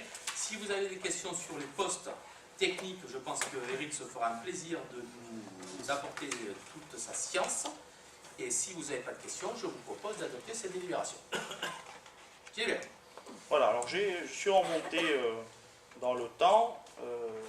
Cette décision a été prise par une délibération qui a été votée à l'unanimité, que nous avons votée parce qu'on trouve que l'idée est extra, 2014-012, reconduite par une délibération votée à l'unanimité encore une fois, 2015-005, reconduite par une délibération, donc monsieur le DGS fait allusion au 15 décembre 2016, et là, bon, on délibère le 15 février 2018. Qu'est-ce que ça veut dire? C'est-à-dire qu'il y a des jeunes travaillent sans contrat et sans être payés. Voilà. Et ça, c'est encore une fois une marque de votre désorganisation et mauvaise gestion. L'incapacité à gérer une commune. Bon, je veux bien qu'on achète un ordinateur, encore une fois, au centre aéré, et on est encore... Mais la moindre des choses, lorsque vous avez des parents qui inscrivent leurs enfants au centre aéré, ils aimeraient voir des éducateurs heureux, motivés, accueillants, et donc, de ce fait, payés à l'heure et couverts par un contrat de travail qui est rédigé dans les temps, publié, etc. Or, ce n'est pas le cas. Ce n'est pas le cas. Donc, qu'est-ce qu'ils font, ces pauvres éducateurs? Ils se barrent. Voilà, ils partent. Donc, ils laissent leur poste et ils partent. Et ils laissent donc le centre aéré dans la désorganisation la plus totale. Donc, ce qui veut dire qu'il faut aller en chercher d'autres, les recruter, les convaincre de travailler. Alors, c'est plus grave que ça. Parce qu'un éducateur, il est là pour accompagner les gosses et leur proposer des activités. Lorsque l'éducateur se barre, bon, le programme d'activité est rompu. Et les parents, ils ne sont pas contents. Tu sais, Fabrice, je vis à Mérargues. Et je suis très... Mais je sais. Mais d'ailleurs, tu vis depuis bien plus longtemps, donc tu vas connaître les choses mieux que moi. Je vis à Mérargues et je parle avec les gens. Moi aussi. Et donc, ce que je viens de dire, c'est les remontées de la rue des gens. Ils ne sont pas contents. Alors, je laisse de côté, ce n'est pas ni le lieu, ni le moment d'en parler, la problématique de la sécurité, etc. Laissons de côté ce sujet qui est très important quand même. Mais là, on touche encore une fois à un problème d'organisation. Et donc, je repose la question, puisque tu ne cherches pas à me répondre. J'ai demandé... Tu me dis, laisse-moi parler, je te laisse parler. Quand tu parles, tu me réponds pas, alors je te coupe ou je te coupe pas? Qui est l'adjoint, encore une fois, en charge des finances? Tu ne m'as pas répondu, c'est pas très grave. Et maintenant, je pose la question, qui est l'adjoint en charge de la petite enfance? Bon, j'espère, encore une fois, je le souhaite, que tu vas finalement parvenir à répondre à ma question. Pourquoi? Parce que c'est quand même la responsabilité de l'adjoint à la petite enfance d'aller voir le directeur du centre, de discuter, de faire une commission, de voir les besoins. Je veux dire, on ne peut pas continuer à faire fonctionner ce centre aéré de cette manière. C'est pas possible. C'est pas possible. Et là, on va voter aujourd'hui, on votera cette délibération, on va la voter parce qu'on pense, parce qu'on l'a toujours voté. Je suis allé regarder, on a toujours voté. Ah, tu aurais pu voter comme cette fois-ci. Non, tout ce qui va. Non, pas du tout. Le fond, pas du tout.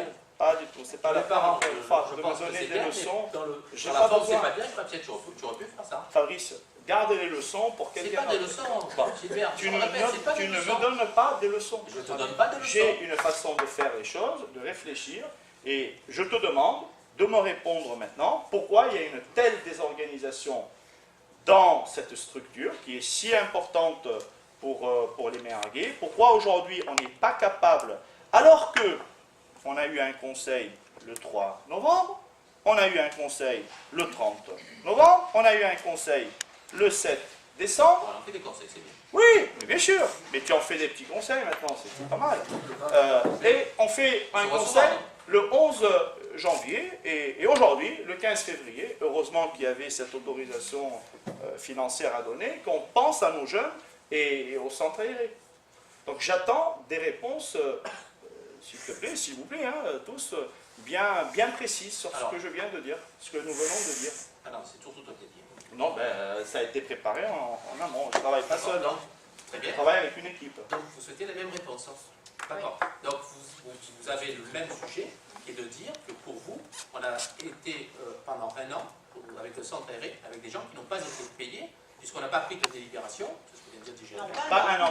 Ça y est, Ça fait 2 mois. Donc ça fait 2 mois que les gens ne sont pas payés. Non, ça fait 2 mois que cette délibération, on aurait dû la prendre pour qu'ils puissent du coup être, ou en tout cas nous la mairie, en légalité je suppose, puisqu'à chaque fois, lorsqu'on fait une délibération là-dessus, on la fait ou le mois d'avant ou le mois de fin de contrat que l'on a. Donc la question, voilà, la question était... Voilà, c'est pour bien comprendre. Pour toi, Karine, on n'a pas été dans la légalité pendant 2 mois parce qu'on n'a pas pris la délibération il y a 2-3 mois, et que du coup les gens qui ont Je n'ai travaillé jamais sans parlé de travail- l'égalité. J'ai parlé de jeunes Non, pas je- payés. Non, non, non, non, je n'ai Non, jamais mais payé. C'est Karine qui me... Du coup, Donc, est-ce j'essaie qu'on a de été, comprendre. dans ce cas-là, est-ce qu'on a été dans la légalité de Ah, pouvoir le est-ce faire qu'on a été maintenant? dans la légalité? Dans ce Très cas-là, bien. la question, Alors, ça sera ça. Parfait. Donc la réponse va être très précise et je vais laisser la personne la plus compétente d'entre nous pour ce genre de questions parce que c'est elle qui a en charge la bonne tenue de nos services et la bonne tenue des contrats parce qu'elle les prépare et elle les suit. Donc j'ose espérer que notre DGS a bien veillé à ce que les contrats soient faits correctement, à ce que les dates soient à peu près respectées, à ce que les gens soient payés correctement, à ce qu'il n'y ait pas eu de coupure du service public. Et je me retourne donc vers M. Lebon pour répondre à la question administrative.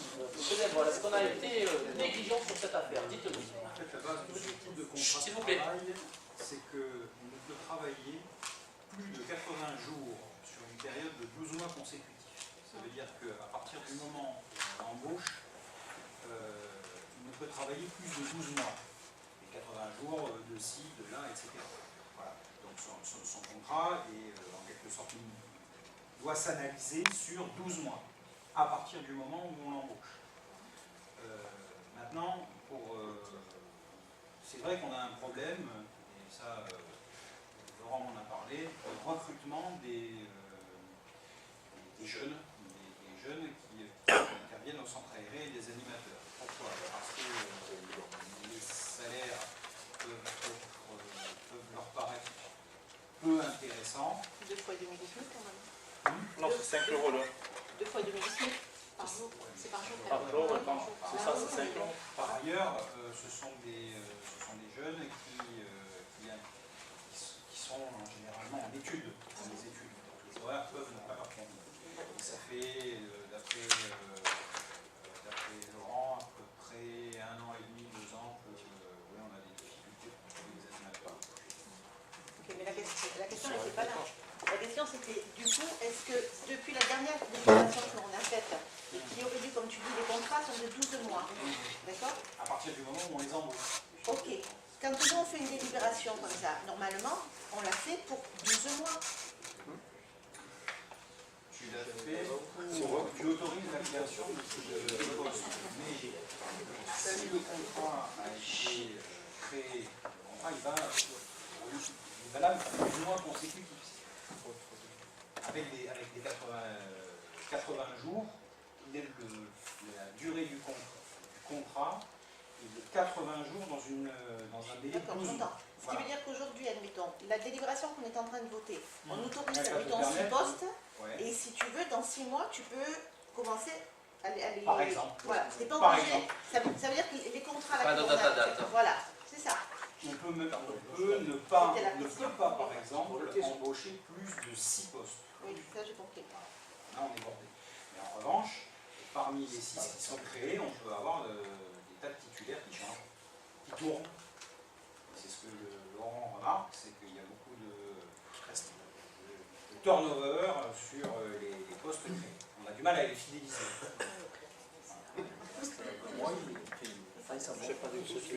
Est-ce que c'est clair, Karine?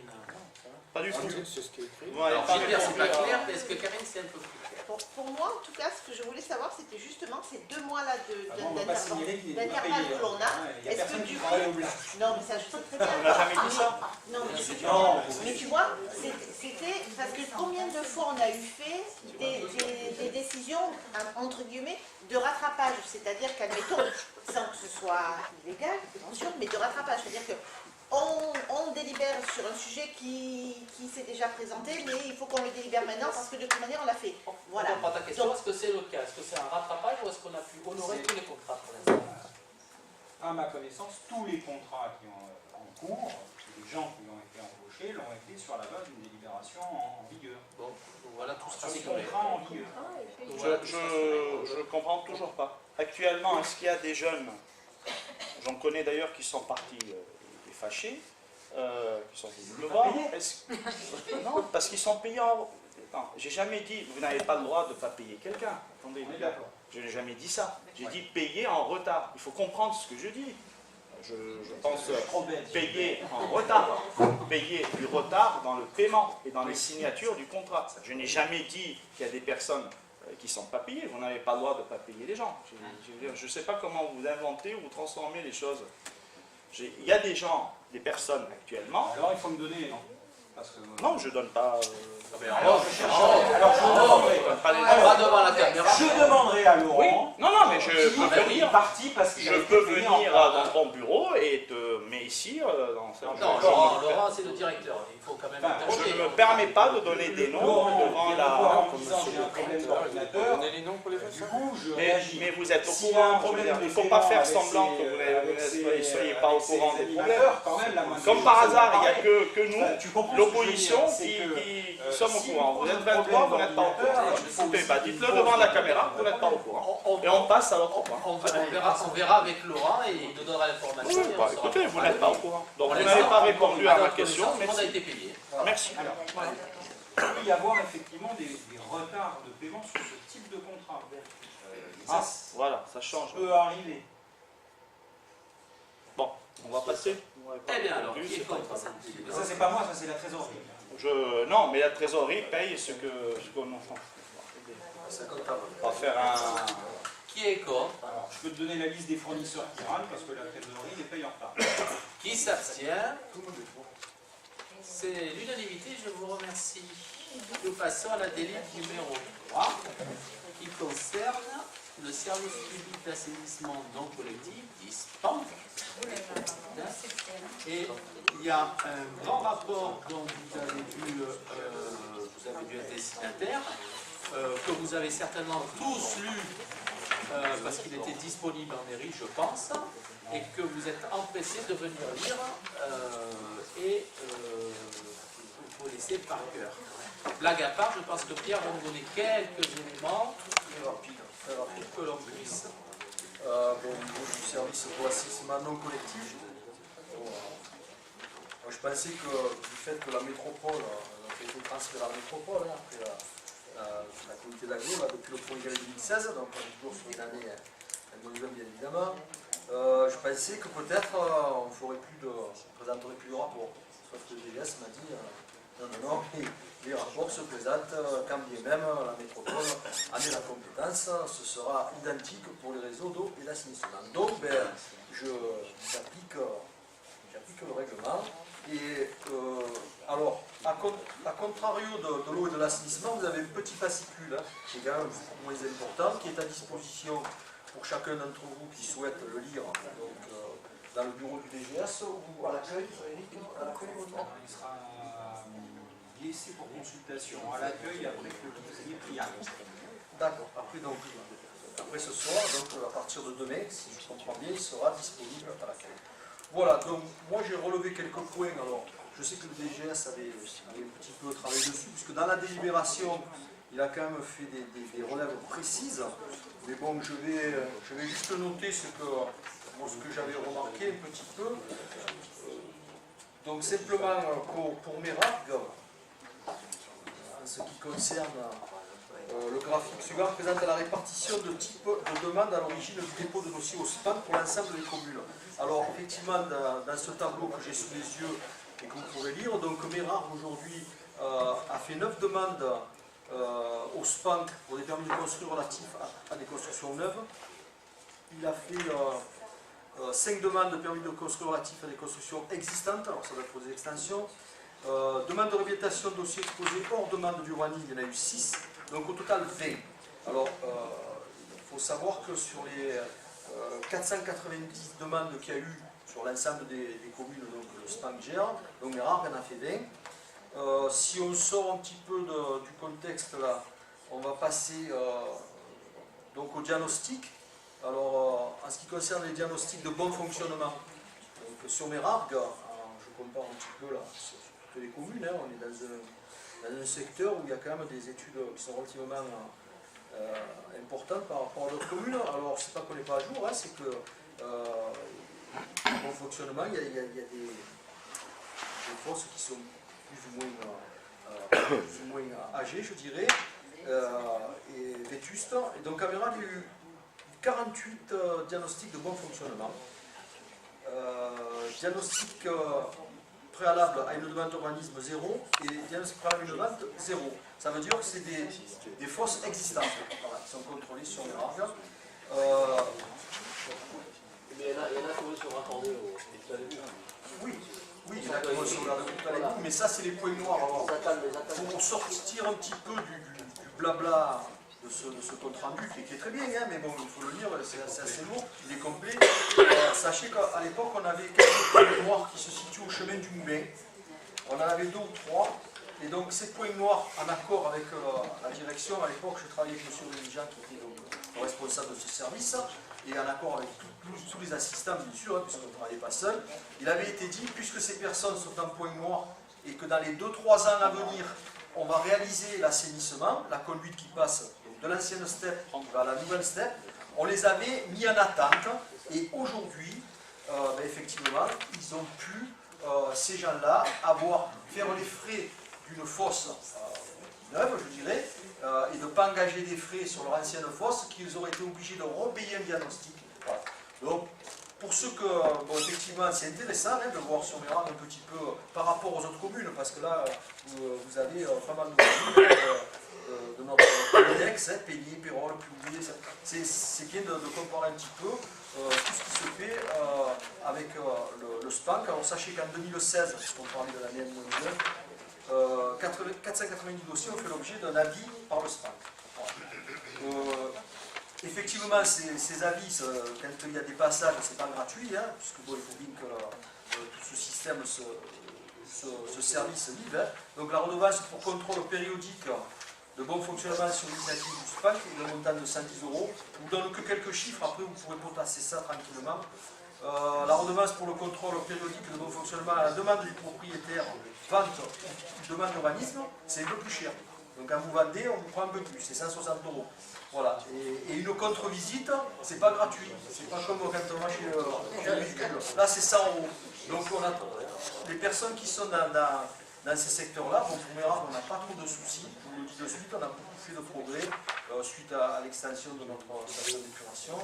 Et voilà, donc je vous invite, pour clôturer, à ne pas hésiter à lire ce petit document que je trouve très intéressant. Bon, après, il faut s'y pencher, mais surtout pour ceux qui sont dans les secteurs quartier ouest, qui ont des fosses septiques, c'est bien de pouvoir lire ce document. Eric, je me retourne vers toi, il est public, c'est-à-dire que n'importe quel citoyen peut venir le lire. Bon, très bien. Voilà. Et ça reste en mairie. Ça reste en mairie, sera à l'accueil quand on aura acté cette présentation. Voilà. Merci. Alors, je propose en direct de ce rapport d'expliquer. Pourquoi vous dites qu'il est joint en synthèse à la note dans le... Ça, c'est le projet du délit. C'est le pro. Si on prend acte, il va être joint. Transmis à la commune de Mérard, le rapport en synthèse joint à la présente. Qu'est-ce qui est joint à la présente? La synthèse de ce qui est indiqué dedans, c'est-à-dire qu'il y a 48... le petit morceau. Voilà le petit morceau là. Il a fait une synthèse dans la Par ça? présentation. Oui. Donc c'est pas joint. Quand j'y joins à la présente, c'est à la présente note de synthèse. Alors, à la présente délibération. C'est-à-dire que s'il faut que je fasse la synthèse des... Non, pas du tout. Mais à vrai dire, j'ai cherché un document joint en synthèse, mais j'ai pas. Donc c'est joint à la délibération, pas à la. Il est là. Il faut le consulter. À l'avant-primeur, faites passer. Non, j'ai pas. Ce soir, c'est pas dit après délibération. On va délibérer. Mais pour le Est-ce que vous voulez prendre acte? C'est pas une délibération. Alors, c'est pas une- Est-ce que vous voulez prendre acte? Oui. Eh bien, c'est parfait. C'est à vous. Bravo. Vous pouvez consulter maintenant. Alors, eh ben, il n'y a plus rien à dire. Je pense que vous avez des décisions qui apparaissent devant le tableau. Là, et que vous avez pu voir sur les mails que vous avez reçus, ainsi que sur les formes papier que certains ont pu recevoir. Et si vous avez toutes vos informations, eh bien, je vous souhaite une excellente soirée. Voilà. Je veux rebondir sur les décisions du maire. Bon, il y a pas mal de points qui concernent la semaine dédiée au Japon. Bon, ça c'est une évidence. Et j'espère que ça s'est bien passé. Il y a eu beaucoup de monde et que les jeunes méraillés vont mieux. Cependant, il y a un point qui nous alerte et nous trouvons un petit peu... je peux parler, le conseil n'est pas fini. Et c'est un point qui est important, c'est cette fameuse convention d'occupation précaire et révocable d'un bien immobilier, d'un bien communal, donc a priori signé avec une association collective Agir.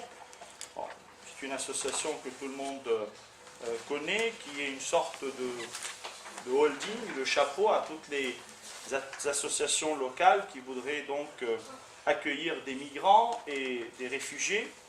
Bon,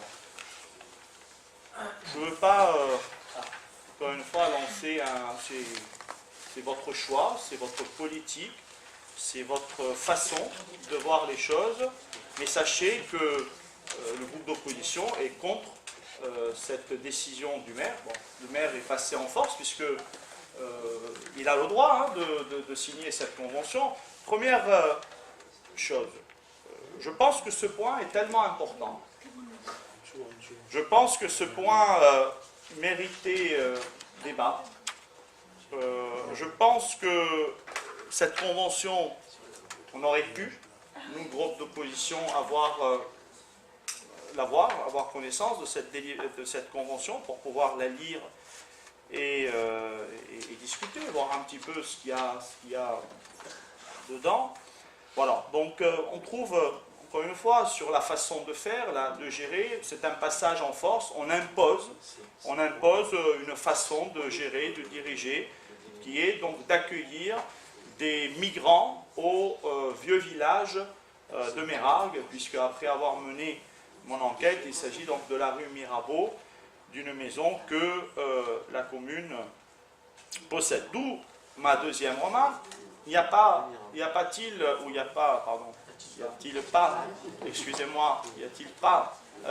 des Mérarguais qui sont dans le besoin et qui auraient pu, je dirais, profiter de la générosité de la commune? Je pense que la réponse est oui.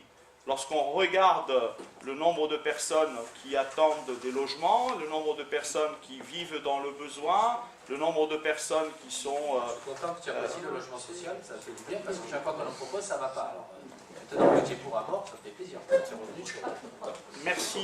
Merci pour les leçons que tu me donnes. Encore une fois, tu es mal placé pour me donner de leçons aussi. J'ai le droit de me réjouir. Donc, j'attends des explications, me dire, il n'y a pas autour de nous, si on veut faire du social, c'est très bien. Et on est pour faire du social et aider. Et cette semaine, je suis personnellement très content parce que j'ai trouvé du boulot à 2 personnes de Mérargues et j'ai œuvré, je me suis battu pour le faire et je suis arrivé. Donc, c'est tout à fait normal et c'est tout à fait humain, je dirais, d'aider. Mais lorsqu'on veut aider, on commence par aider les gens qui sont proches, qu'on connaît, qui sont autour de nous, avant de chercher à aider des gens lointains. Pourquoi? Le raisonnement est simple, parce que si chacun fait pareil, on aura moins de problèmes, moins de pauvreté, moins de... Il ne faut pas se lancer dans des défis idéologiques et de communication pour montrer que Mérargues accueille des migrants. Non, Mérargues doit s'occuper des Mérarguais. Et si on a un bien, on ne sait pas quoi faire avec, bah, donnons-le, je vais y arriver, à des familles de Mérargues qui sont dans le besoin. Et s'il n'y a pas de familles de Mérargues qui sont dans le besoin, ben on regarde une commune à côté, certainement, Pérol, Le Puy, avant d'aller chercher des gens très lointains et qui ont bien sûr des problèmes auxquels on ne peut rien faire. D'où ma troisième remarque, après avoir fait une remarque de nature sociologique, de nature économique. Bon, qui va payer tout ça? Donc, je reviens encore une fois, vous imposez des choses aux Mérarguais. Vous faites payer les Mérarguais, je ne sais pas moi, est-ce que vous avez interrogé qui sont les Mérarguais qui sont favorables aujourd'hui à accueillir des migrants à Mérargues et leur payer des travaux, l'assurance de la maison, la facture d'électricité, la facture d'eau, je ne sais pas, et question, avez-vous chiffré ces sommes? Je veux dire, combien ça va... Non. Ça me fait plaisir que vous preniez les choses à rigolade, ce qui montre que Non, on va te répondre, on vous va avez te du répondre. mal à estimer, On va te vous avez répondre. du mal à estimer la portée de vos décisions, encore une fois. Voilà. On va te Donc répondre. avons-nous, encore une fois, estimé ces coûts? Combien de temps ces familles, ou cette famille, je ne sais pas, restera à Mérag? Et avez-vous pensé, Madame oui, mais une convention de 6 mois, elle peut être renouvelée à vie, Madame Jou. On est bien d'accord. Non, mais vous demandez un délai. Non, mais j'ai bien vu 6 mois. Je n'ai pas suivi cette affaire. Madame Jou, j'ai bien vu 6 mois, comme vous. Mais vous êtes Je vous d'accord avec réponds, moi? Vous devriez être. Oui, mais je l'ai vu. Vous posez Oui, plein de je suis questions et on content. vous répond. Mais merci de me répondre, Madame Jou. Voilà, je vous remercie. Mais cette convention de 6 mois, elle peut être renouvelée pendant... Donc, je conclus en disant que nous, on est contre cette façon de faire pour les raisons donc qu'on a avancées. Parfait. Alors, je vais être très clair sur ce sujet qui, je le comprends, peut susciter la curiosité. Et il se trouve qu'à Mérard, il y a une association qui est représentée par des mérardiers qui sont dynamiques et qui sont sensibilisés à cette cause. Ce sont des mérardiers qui sont très sérieux et d'ailleurs, nos petites sœurs des campagnes en faisaient partie pour la petite anecdote. Voilà. Alors, quand j'ai rencontré ces gens très motivés et très sérieux, je leur ai posé la première question: est-ce que déjà des communes aux alentours le font? Oui, très bien. Depuis. J'étais rassuré. Exact. Revenard. Très bien. Alors je me suis dit, Pérol, je me suis dit, bon, finalement, il y a d'autres communes qui le font. Après, Je ne suis pas sûr. Hein. Ah ben, écoute, je t'invite à aller vérifier ce fait. Voilà. Et tu nous diras au conseil municipal prochain si je me suis trompé. Deuxième... Est-ce qu'ils hébergeaient ce malheureux jeune qui s'est noyé au plan de la mer, qui venait de... Oui, mais c'est vrai. Et Mais c'était c'est pas... à Pérol, C'est vrai. Jean... Mais on n'a pas Je accueilli l'atteste. des migrants à Pérol. Ah ben, à l'occurrence, oui, c'était le cas. C'était le cas. Au Puy aussi, et à Bocage aussi. Et peut-être d'autres. Moi, j'ai pris que celle qui était à côté. Deuxième point que j'ai souligné, c'est, moi, je ne veux que ce qui est en légalité avec l'État, avec le préfet et avec les services de l'État. Ça veut dire que aujourd'hui, ce sont des personnes qui sont avec des documents fournis par l'État français, avec des fiches qui ont suivi de la préfecture et validées par le préfet. Ça, c'était ma deuxième condition. La troisième condition, c'est de bien voir si ce n'était pas bien qui pouvait être mis à disposition de logements sociaux pour pouvoir loger les mérardiers. Aujourd'hui, ce bien n'est pas en l'état pour pouvoir le faire. Quatrième point que j'ai évoqué, c'est la possibilité de révoquer cette convention à tout moment, c'est-à-dire par tranche de 6 mois, si ça ne se passe pas bien, si on est en état financier et capable de passer à une réhabilitation de ce bâtiment. Et donc ça, c'est pour ça qu'on a fait une convention de courte durée. Voilà. Et dernier point, la commune ne mettra pas 1 euro. Pas 1 euro, parce que c'était le deal, et j'ai trouvé en face de moi des gens très courageux qui vont faire avec leurs moyens financiers et qui vont mettre beaucoup d'huile de coude. Voilà. Et face à ces gens-là, j'en ai parlé avec certains collègues qui étaient là aux réunions, et avec le pour et le contre, et je leur ai dit qu'il fallait avoir un peu de courage politique si on pensait que notre action était bien. Je leur ai dit qu'on nous jetterait certainement des tomates et qu'on nous dirait certainement la phrase suivante: logez vos mérardiers plutôt que d'avoir des migrants. Je n'avais pas pressenti les choses, mais je pensais que ça allait être le cas. Et je leur ai demandé s'ils pensaient que c'était une chose qui était cohérente s'il y avait ces 5 conditions de réunion. À la suite de ce débat que nous avons eu, il nous a semblé que c'était pertinent de tenter cette aventure. Et nous avons décidé, comme d'autres communes aux alentours, de mettre en place ce système qui va fonctionner pendant 6 mois, 1 an, 1 an et demi, 2 ans, jusqu'à ce que nous soyons en capacité de récupérer cet équipement pour pouvoir le transformer en logement social. Aujourd'hui, on s'est aperçu que cet équipement, il n'avait pas d'eau chaude, qu'il était avec un système de reversement de tout un égout qui n'était même pas conforme, qu'il n'y avait pas eu de travaux qui avaient été effectués depuis des années, et qu'aujourd'hui on ne pourra pas le mettre dans une phase de logement d'accueil. Il n'est pas prêt, il faut du temps. Alors, le temps qu'on le prépare, eh bien, autant qu'il profite à quelqu'un et à cette association. Et puis, quand on aura la capacité de faire de logement, et je suis content que tu nous dises que le logement social, c'est très important. J'ai jamais dit ça. Ah, pardon, donc c'est pas important. Bon, alors, du coup, pour loger les méringués, eh bien, on travaille sur du logement social, et parce que c'est important, et c'est pour ça qu'on crée à la fois des programmes où il y a du logement, et entre-temps aussi, dans le cas des logements sociaux, on essaie de regarder sur le méringué. C'est pour ça qu'on est en train aussi de se battre pour avoir 5 logements au niveau de la caisse d'épargne, et qu'on est en train de se battre, malgré la diversité, pour obtenir 8 logements sociaux pour accueillir nos méringués au centre du village et qui puissent bénéficier de tous les services avec des loyers modérés. Voilà. Et en attendant, on va aussi d'ailleurs proposer au conseil municipal peut-être de faire une réhabilitation d'un logement qui se situe à l'école et qui est vide depuis des années et sur lequel on est en train de travailler. Et si on arrive à le faire celui-ci, ben c'est bien, cette année, 2018 ou peut-être 2019. Et puis ensuite, il viendra un jour, 2020, où on sera le moment de rénover aussi celui-ci. Voilà, peut-être qu'entre-temps, on fera aussi une rénovation d'un logement à voir qui se situerait au niveau de la gare qu'on va acheter. Alors, on travaille sur ces choses-là petit à petit, on les fait pas à pas.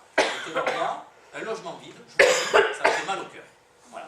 Alors, aujourd'hui, à l'école, on a un logement vide, mais je suis en train de réfléchir avec certains pour qu'il ne reste plus, mais il y a des conditions là aussi, hein, parce que c'est au sein du groupe scolaire qu'il ne faut pas faire n'importe quoi. Et bien, cette maison-là, elle était vide, et si pendant 2 ans, elle peut abriter quelqu'un que nous envoie le préfet parce qu'il faut l'accueillir, je trouve ça très bien. Et puis dans 2 ans, eh bien, on ne pourra plus, et bien à ce moment-là, on l'aura transformé avec des travaux en logement social, et ça bénéficiera à des méringués. En attendant, il y a quelqu'un qui a un toit sur la tête. Voilà. J'espère avoir répondu à vos questions, et il n'y a pas de leçons, alors surtout pas. De leçons, j'en donne à personne jamais. Voilà. Dans mes propos, c'est mon point de vue. Oui, pas de la leçon. Au cas où vous auriez pu, certains, imaginer que j'étais un donneur de leçons, je ne le suis pas du tout. C'est un point de vue. Voilà, c'est un point de vue. Voilà. Non, ouais, moi je suis juste un truc, ce que je déplore juste dans tout ce que tu viens de dire, c'est que d'après ce que j'ai compris, il y a eu une réunion qui a été faite entre vous pour pouvoir prendre cette décision de savoir ce qu'on va faire de ce logement. Pourquoi on n'a pas été conviés? Alors je vais te dire, Karine, pourquoi?